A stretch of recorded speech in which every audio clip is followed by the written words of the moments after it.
Assalamualaikum warahmatullahi wabarakatuh. Kembali lagi di channel Bagong Android. Kali ini saya akan membagikan tutorial cara install aplikasi Wonder BNI.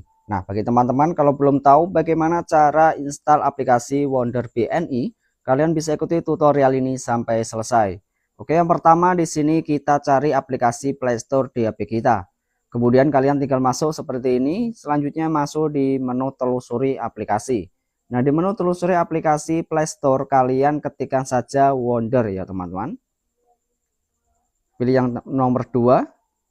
Nah, di sini kita tinggal klik saja Wonder BNI. Di sini ada tulisan install, kalian tinggal klik saja seperti ini atau install ya, teman-teman, dan tunggu sampai proses penginstalan selesai. Oke. Sekian tutorial ini, semoga bermanfaat dan berhasil. Jangan lupa subscribe dan share video dari channel Bagong Android. Wassalamualaikum warahmatullahi wabarakatuh.